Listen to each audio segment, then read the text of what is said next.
So I decided to. So I was like, all right, I'm going to take some time off, and I'm not going to hit on the field. I'm just going to do strictly cage work. And I think I hit about 330 that month. And so I said, okay, maybe we're on to something.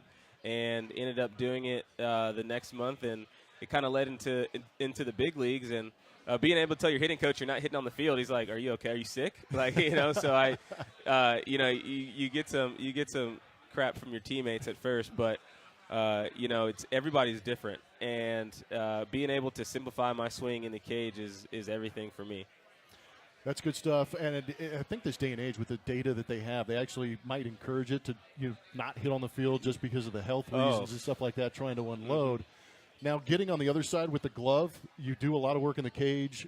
What are you doing? Are you strictly working on the outfield, or do you still take ground balls to second base? Yeah, still take ground balls, making sure I'm still fresh because you never know. At the end of the game, we might be beating the A's or the Rangers. Hopefully, we are again this year by 10 runs or so. I like that idea. Yeah, and Altuve might need to come out the game early, so insert Tony, and you just go in and make sure that you're always ready for the game, and being able to be versatile, and when your number's called, just be able to go out there and compete, and being able to understand my role as a player on this team is obviously you need guys like myself or a guy like Tyler White inserted last year, and the guys that.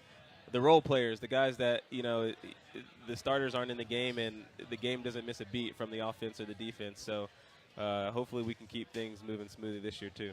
Glad you mentioned Tyler White because you guys have followed a similar path. Oh, yeah. Nobody knows how tough it is to make the 25-man roster for the Astros more than you two. Oh, yeah. And you guys started the year last year together at AAA Fresno, and then next thing you know, you guys were key components to the most wins in the history of the team, 103, and then the postseason as well. You guys feel like you're almost kindred spirits the way you guys have had your careers develop? Yeah, and it's actually my agent's here right now. We actually have the same agent, so it's funny because last year we went into this mode to where we both got sitting down on the same day, and we kind of figured it. I mean, it was a World Series team, and a lot of guys were coming back, and for me and Whitey, it was tough. We knew that we, had mastered that AAA level and that we were ready to be challenged more in the big leagues. But, simply there was no room at the time. And I remember going down and being in Fresno, that city's especially tough.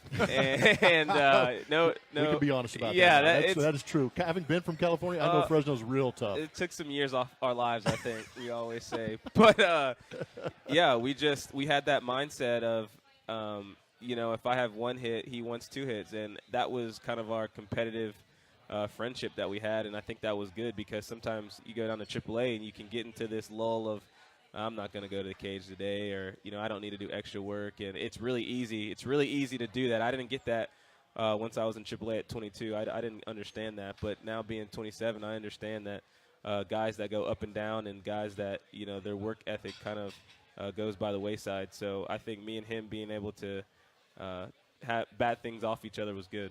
No, I think the mentality you guys both have, it's good to have a buddy, with you to be able to have those ideas and maybe commiserate too off the field and be like, man, this sucks, but we got to step it up and continue to battle a little bit. Mm-hmm. And you talked about going up and down. I'm understanding that you're out of options, correct? Yes. So this is a big spring training for you. Yes. You finally eliminate the option. Yes, eliminate the option. It's that's big for us.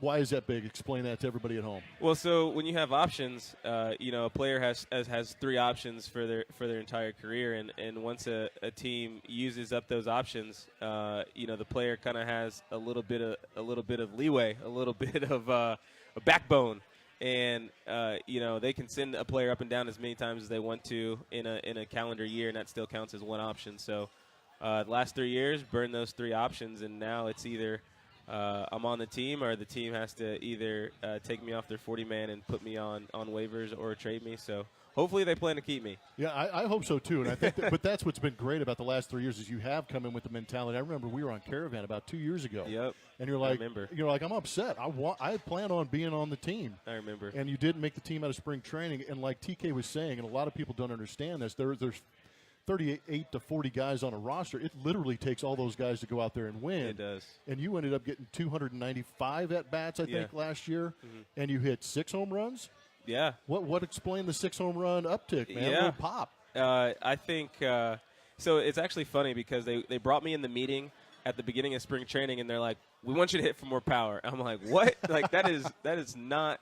And that you kind of get scared a little bit for where our game is transitioning because even meeting like Juan Pierre today in the cages and talking to him, and those guys are seldom now. And analytics is kind of taking over the game of launch angle and exit velo, but you forget about the guys who are actually getting on base for the guys who have the launch angle. There's still a need for guys there's still a big market for that. So being able to understand that and being able to understand your game is huge. But I was able to just make sure my body was working in the right way, and little cues for me was using my body and not my hands, and I think that was great for me, and wasn't trying to hit any of those home runs. It just those things happen.